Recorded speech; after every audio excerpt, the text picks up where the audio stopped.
أعوذ بالله من الشيطان الرجيم بسم الله الرحمن الرحيم الحج أشهر معلومات فمن فرض فيهن الحج فلا رفث ولا فسوق ولا جدال في الحج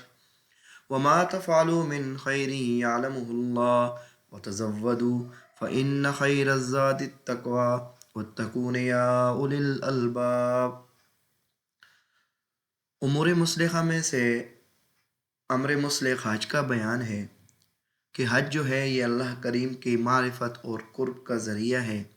کہ جب اللہ کریم کی معرفت اور قرب اور اللہ کی محبت کے اندر جا کر اتنے بڑے جم غفیر میں مشکلیں برداشت کرے گا، وہاں پر طواف کرے گا، وہاں پر سعی کرے گا، وہاں پر اپنا مال لگا کر جائے گا، تو یہ اللہ کے قریب ہوگا۔ اور اللہ کے جب قریب ہو جائے گا تو اللہ کریم کی اس کو معرفت نصیب ہوگی، اور یہ بڑے بڑے جو اللہ کے حکم ہیں، جہاں پر اس کو مال لگانا پڑے گا، جہاں پر اس کو جان دینی پڑے گی، اس کے اندر یہ کیا ہوگا، بڑھ چڑھ کر حصہ لے گا۔ تو امر انتظامی حج کی تفصیلات بیان ہو رہی ہیں۔ الحج اشہر معلومات، حج کے مہینے چند ایک معلوم ہیں، یعنی حج کی جو چند ایک مہینے ہیں وہ معلوم ہیں۔ اور وہ کون کون سے حج کے مہینے ہیں؟ اس سے پہلے یہاں پر لفظ وقت محذوف ہے کہ حج کا جو وقت ہے اس کے مہینے معلوم ہیں، اور وہ کیا ہیں؟ شوال، ذوالقعدہ اور ذی الحجہ کے 10 دن۔ فمن فرض فیہن الحج ولا رفث ولا فسوق ولا جدال، پس جس بندے نے بھی ان دنوں میں حج کو فرض کر لیا، حج کو فرض کرنے سے کیا مراد ہے؟ اس نے احرام باندھ لیا۔ اب احرام جب باندھ لے گا تو احرام باندھنے کے بعد کچھ احرام کی وجہ سے اس کے اوپر کیا آئیں گی، اس کو کچھ کاموں سے روکا جائے گا۔ تو اب ان کاموں کی کیا ہے؟ تفصیل ہے۔ سب سے پہلے فلا رفث ولا فسوق ولا جدال فی الحج، فلا رفث، عورتوں کے ساتھ، اپنی حلال بیویوں کے ساتھ ہم مباشر نہ ہو، ولا فسوق، اور کوئی گناہ کی بات نہ کرے، ولا جدال فی الحج، اور نہ حج کے دنوں کے اندر کسی سے کوئی جھگڑا کرے۔ یہاں پر رفث جو ہے عام معنی میں لیا گیا ہے کہ یعنی نہ کوئی اس کے اندر جمع کرنا ہے، اور نہ کوئی وہ پیار محبت والی کچھ باتیں کرنی ہے جو اس کی طرف آپ کو لے جائیں، کیونکہ حج کے دوران اگر حلال بیوی سے اس نے جمع کر لیا تو اس کا حج جو ہے اب وہ اس کو دوبارہ اس کی قضا کرنی پڑے گی، اور حج اس کا پورا نہیں ہوگا۔ تو پہلے ابتدائی باتوں سے ہی منع کر دیا ہے کہ ابتدائی کچھ باتیں جو ہیں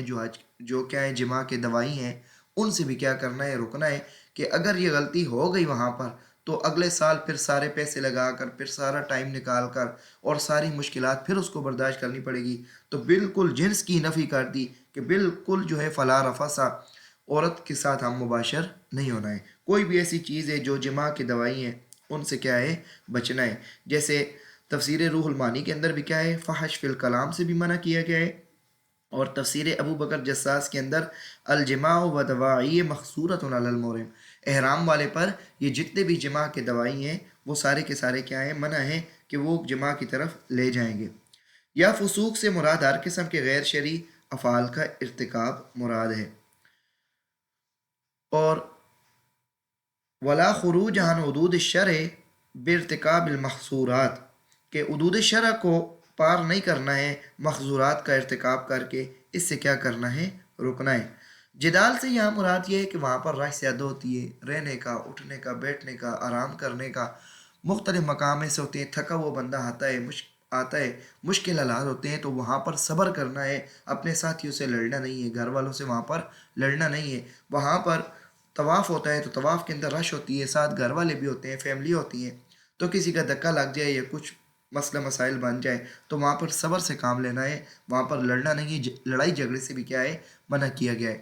وما تفعلوا من خیر یعلمہ اللہ، اور جو بھی تم کچھ بلائی کا کام کرو گے اللہ اس کو خوب جانتا ہے۔ اب وہاں پر جو تم نے صبر کیا اس کو اللہ جانتا ہے، انشاءاللہ اس کا اللہ تعالیٰ آپ کو بدلہ دے گا۔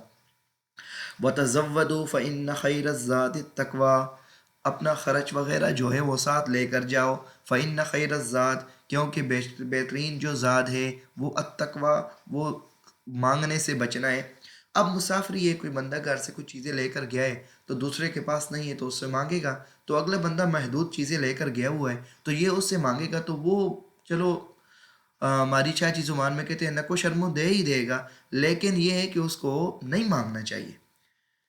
یہاں پر دیکھیں ایک حوالہ میں بیان کرتا ہوں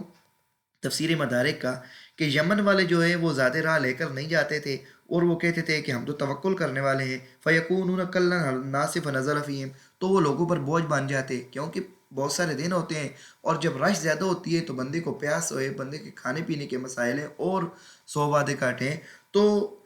لوگوں پر بوجھ نہ بنے، اپنی جو ضرورت کی چیزیں ہیں آپ کو پتہ ہیں وہ اپنے ساتھ آپ لے کر جاؤ۔ اس طرح تفسیر کبیر کے اندر بھی یہی ہے، وَتَزَوَّدُوا مَا تُبَلِّغُونَ بِهِ فَإِنَّ خَيْرَ الزَّادِ مَا تَكُفُّونَ بِهِ وُجُوهَكُمْ عَنِ السَّوَالِ مَا تَبْلُغُونَ بِهِ، یعنی وہ چیزیں جو تم اپنے ساتھ لے کر جانا چاہتے ہو وہ ساتھ لے کر جاؤ، کیونکہ حقیقت میں جو ہے وہ ذات کیا ہے، وہ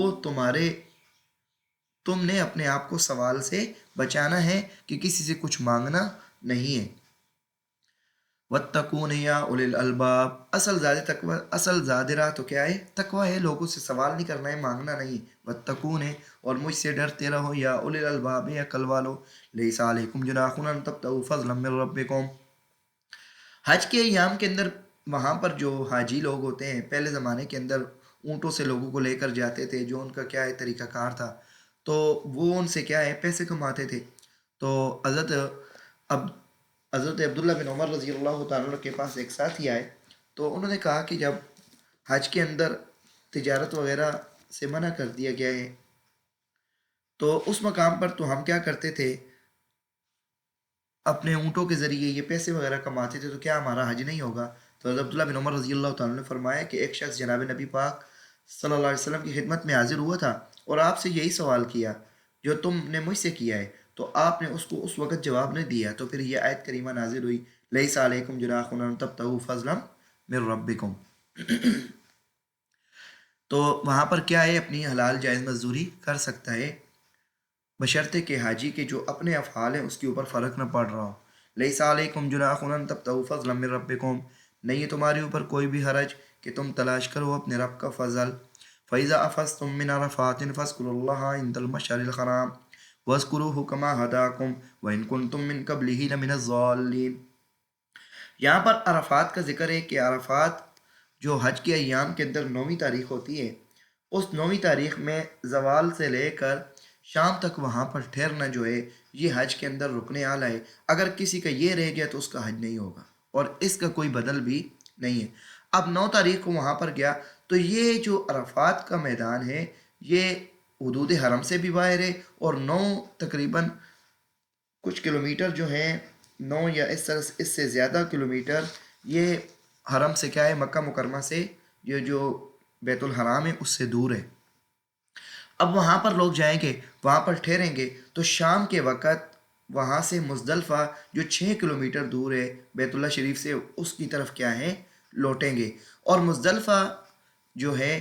اس کو افاضہ کہتے ہیں وہاں پر لوٹنے کو۔ تو وہاں پر جا کر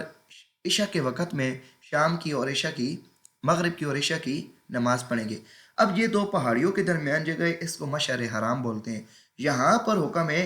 کہ جب تم فَإِذَا أَفَضْتُم مِّنْ عَرَفَاتٍ، جب تم عرفات سے لوٹ آؤ، افاضہ کہتے ہیں عرفات سے پیچھے مڑنے کو، تو فَاذْكُرُوا اللَّهَ عِندَ الْمَشْعَرِ الْحَرَامِ، تو مشعر حرام جو ہے جو دو پہاڑیوں کی جگہ درمیان میں جگہ ہے وہاں پر اللہ کا ذکر کرو۔ حج جیسے عظیم جو ہے عبادت کے اندر جو اسلام کا کیا ہے رکن اعلیٰ تصور کیا جاتا ہے، اس میں بھی کیا ہے اللہ کے ذکر کی کیا ہے ترغیب دی گئی ہے کہ وہاں پر اللہ اللہ کرو، اللہ کی کیا ہے ذکر کرو، اور ایک کیا ہے ایک محبت کا ایک کیا ہے اظہار کرو۔ فَإِذَا أَفَضْتُم مِّنْ عَرَفَاتٍ، جب عرفات سے تم لوٹو تو ذکر کرو اللہ کا عند المشعر الحرام، مشعر حرام کے پاس، وَاذْكُرُوهُ كَمَا هَدَاكُمْ، اس کا تذکرہ اس طرح کرو، اس کا ذکر اس طرح کرو جس طرح اس نے تمہیں سکھایا ہے، اپنی مرضی کا نہ کرو بلکہ اللہ کے نبی کے جو طریقہ کار ہے اس کے مطابق کیا کرو ذکر کرو۔ وَإِن كُنتُم مِّن قَبْلِهِ لَمِنَ الضَّالِّينَ، اور قرآن مجید اور نبی پاک صلی اللہ علیہ وسلم سے آنے سے پہلے تم کیا تھے، ناواقف تھے، تم نے لوگوں نے حج کے اندر اپنی باتیں بنا لی تھی، اپنی طرف سے عبادت کیا ہے بنا لی تھی کہ ذکر کرنے کی بجائے تم نے کیا ہے اپنے آباء و اجداد کے شاعرانہ کلام پیش کرتے تھے، ان کی بڑائیاں بیان کرتے تھے، ان کے جنگی تذکرے کرتے تھے، اور ان کو کیا ہے اپنی نسل کو اور اپنا کیا ہے شجرہ کو کیا ہے تم بیان کرتے تھے۔ تو تم نے کیا کرنا ہے، اللہ کی عبادت کے لیے جانا ہے، وہاں پر اپنے آباء و اجداد کا کیا ہے مشاعرہ ان کے لیے قائم نہیں کرنا۔ ثم افیضوا من حیث افاض الناس، پھر تم لوٹو اس جگہ سے جہاں سے لوگ لوٹتے ہیں۔ حدود حرم میں جو لوگ رہنے والے تھے انہوں نے یہ طریقہ بنا لیا تھا، کیونکہ جو مزدلفہ ہے وہ تو حدود حرم کے اندر ہے، لیکن جو عرفات ہے حدود حرم سے باہر ہے، تو وہ لوگ مزدلفہ میں جا کے رک جاتے تھے۔ جب مزدلفہ میں جا کے رک جاتے تو آگے رکنے اعلیٰ وہ چھوڑ دیتے تھے۔ تو اسلام نے اس بات کا تذکرہ کیا کہ وہاں سے لوٹ کر آؤ، وہ آخری حد عرفات کی جہاں سے سارے لوگ لوٹ کر آتے ہیں۔ یہ نہیں کہ تم 6 کلومیٹر دور جا کے مزدلفہ میں قیام کر کے اور اپنے آباء و اجداد کے نام کی اور ان کے نسلی کیا ہے تفاخر بیان کر کے واپس آ جاتے ہو، ایسے نہ کرو، بلکہ وہاں پر پہلے جاؤ، وہاں پر رکو، اور پھر مزدلفہ میں آؤ، اور پھر مزدلفہ سے کیا ہے واپس ہو جاؤ۔ ثم افیضوا من حیث افاض الناس، پھر لوٹو اس جگہ سے جہاں سے لوگ لوٹتے ہیں۔ تو یہ جو اجتماع ہوتے ہیں یہاں پر عام لوگوں کے ساتھ بندہ اٹھنا بیٹھنا کرے، خواص بننے کی کوشش نہ کرے۔ یہاں پر دیکھیں یہ سمجھایا جا رہا ہے۔ اب یہاں پر خانقاہوں میں بندے جاتے ہیں اور ایسی طرح بڑے بڑے مراکز میں جاتے ہیں، تو وہاں پر خاص بننے کی کوشش کرتے ہیں، جی ہمیں خاص کمرہ مل جائے، اس کے اندر کیا ہے سہولتیں ہوں، اور ہمیں اچھے بسترے مل جائیں، اچھا کھانا مل جائے۔ اور بھائی وہاں پر تم اللہ کا قرب حاصل کرنے کے لیے گئے ہو، تو عام لوگوں کے ساتھ بیٹھو، جو عام لوگ کھا رہے ہیں وہ کھاؤ، جو عام لوگ جس جگہ پر آرام کر رہے ہیں وہاں پر کرو، کہ تمہیں اللہ کا قرب نظر آئے، تمہیں اللہ کا قرب حاصل ہو، اور عام لوگوں کی کیفیات تمہارے سامنے آئیں کہ تمہیں اگر یہ کھانا جو تھوڑا کمزور بنا ہوا ہے یہ تمہیں پسند نہیں ہے، تو تمہارے ساتھ کتنی لوگ ہیں جن کے پاس پیسوں کی کمی ہے، تو وہ کیا ہے وہ کھا رہے ہیں، تو تم بھی ان کے ساتھ مل کے کھاؤ اور اللہ کا شکر ادا کرو، اور اس سے تمہیں کیا ہے جو اللہ تعالیٰ نے نعمتیں دی ہیں اس پر شکر کرنے کی تمہیں توفیق ملے گی۔ ثم افیضوا من حیث افاض الناس، پھر تم لوٹو اس مقام سے جہاں سے لوگ لوٹتے ہیں، واستغفروہ، اور تم واستغفر اللہ، اور تم اللہ سے معافی مانگو، ان اللہ غفور الرحیم، بے شک اللہ کی ذات بخشنے والی ہے، رحم کرنے والی ہے۔ فَإِذَا قَضَيْتُم مَنَاسِكَكُمْ، جب تم حج کے ارکان پورے کر چکو تو فَاذْكُرُوا اللَّهَ، تو پھر اللہ کا ذکر کرو، کا ذکرکم آباءکم، جیسے تم ذکر کرتے ہو اپنے آباء و اجداد کا، او اشد ذکرا، یا اس سے بھی بڑھ کر ذکر کرو، یعنی تم آباء و اجداد کے فخر وہاں پر بیان کرتے ہو، اس سے بڑھ کر تم اللہ کا ذکر کرو، کیونکہ اللہ تعالیٰ نے تمہیں ماں باپ جیسی نعمتیں عطا کی ہیں، اور ان میں جو خصوصیات رکھی تھی وہ اللہ تعالیٰ نے رکھی تھی۔ فمن الناس من يقول ربنا آتنا في الدنيا حسنة وما له في الآخرة من خلاق ومنهم من يقول ربنا آتنا في الدنيا حسنة وفي الآخرة حسنة وقنا عذاب النار۔ اب حج کے اندر حجیوں کی دو قسم کی ٹولیاں ہیں۔ پہلے یہ ہے کہ جو وہاں پر بھی جا کر صرف دنیا مانگتے ہیں، تو جو دنیا مانگتا ہے وہاں پر نہ وہ مغفرت مانگ رہا ہے، نہ کو اللہ کا قرب مانگ رہا ہے، نہ کو اللہ کی معرفت حاصل کرنے کا کیا ہے کچھ ہو طریقہ اختیار کر رہا ہے، تو اللہ تعالیٰ فرماتے ہیں ایسے بندے کو میں دنیا دے دیتا ہوں لیکن آخرت میں اس کا کوئی حصہ نہیں ہے، کہ اتنی عظیم جگہ پر جا کر وہ کیا ہے صرف دنیا ہی دنیا مانگ رہا ہے۔ اللہ تعالیٰ کے ہاں مغفرت اور اللہ تعالیٰ کے آخرت بہت بڑا کیا ہے بدلہ ہے، تو یہ چیزیں بندے کو مانگنی چاہیے۔ بس لوگوں میں سے کچھ ایسے بھی ہیں جو کہتے ہیں اے ہمارے رب سے مانگتے ہیں، آتنا فی الدنیا حسنہ، کہ ہمیں دنیا میں بھی آتنا فی الدنیا، کہ ہمیں دنیا میں عطا فرما، وما له فی الآخرۃ من خلاق، تو ان کے لیے آخرت میں کوئی بھی حصہ نہیں ہوگا۔ منہم من یقول ربنا آتنا فی الدنیا حسنہ، اور لوگوں میں سے کچھ ایسے بھی ہیں جو یہ کہتے ہیں کہ ہمارے رب ہمیں دنیا میں بھی بھلائی عطا فرما، وفی الآخرۃ حسنہ، اور آخرت میں بھی بھلائی عطا فرما، وقنا عذاب النار، اور ہمیں بچا لے آگ کے عذاب سے۔ وقنا واو عاطفہ ہے، اور نا ضمیر جو ہے یہ منصوب محلاً مفعول بھی ہے، یہ کہ جو لفظ ہے نا یہ امر کا صیغہ ہے، اصل میں یہ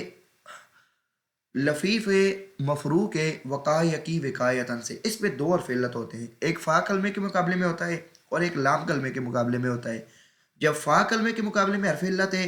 تو اس کے اوپر جا کر مثال کے قانون لگتے ہیں، اور لام کلمے کے مقابلے میں جو حرف علت ہوتا ہے اس میں جا کر ناقص کے قانون لگتے ہیں، تو یہاں پر اکٹھے دو کیا ہے قانون لگ رہے ہوتے ہیں۔ جیسے دیکھیں اس سے وقع سے جب ہم مضارع بناتے ہیں تو یقی بنتا ہے، تو یقی کے اندر لام کلمے کا جو حرف علت ہے اس پر ضمہ گرا ہے، ید و یرمی والے قانون سے ناقص ہے، لیکن جو شروع میں واو گری ہے یہ یعید و تائید و عائد و نائد و مثال کا قانون ہے، اس کے مطابق اس کی کیا ہے، واو گری ہے۔ تو آگے جا کر اس سے حاضر کا صیغہ بنتا ہے تکی۔ تکی تا حرف مضارعت ہے، اور کی جو ہے یہ فا کلمہ گرا ہوا ہے، اور قاف اور یا جو ہے یہ عین اور لام کلمہ باقی ہے۔ اس سے ہم نے جا کر امر بنانا ہے۔ تو امر کا اصول ہے کہ سب سے پہلے تائے مضارعت کو گرایا جاتا ہے۔ تائے مضارعت کو گرانے کے بعد اس کے بعد دیکھتے ہیں کہ اگر کلمہ ساکن ہے تو حمزہ وصلی لے آتے ہیں، اگر کلمہ ساکن نہ ہو، متحرک ہو، تو حمزہ وصلی لانے کی ضرورت نہیں ہوتی۔ تو حمزہ وصلی تا کو گرا دیا تو تا کے بعد متحرک کاف، تو اس کو اپنے حال پر چھوڑ دیا، اور آخر میں جو حرف علت تھا یہ امر کے بنا اور ناقص کے اندر امر کی اور جازم آ جائے تو اس کی وجہ سے کیا ہوتا ہے، یہ حرف علت گر جاتا ہے، جیسے لم یدعو، لم یدعا، اور ادعو لتدعا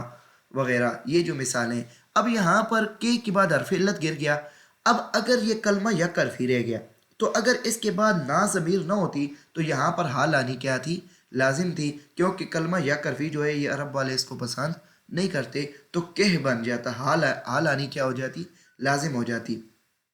تو یہاں پر یہ امر کا صیغہ ہے، یہ یاد رکھنا ہے، وَقِنَا عَذَابَ النَّارِ، اور تو ہمیں بچا آگ کے عذاب سے، اولئک لهم نصیب مما کسبوا، یہی لوگ ہیں کہ ان کے لیے ایک حصہ ہے اپنی کمائی کا، اللہ سریع الحساب، اور اللہ کریم کی ذات جلد حساب لینے والی ہے۔ زیادہ لوگ ہوں تب بھی وہ آسانی سے جلد لے سکتا ہے، اور دوسرا قیامت کیا ہے، قریب ہے۔ اللہ کریم عمل کرنے کی توفیق عطا فرمائے۔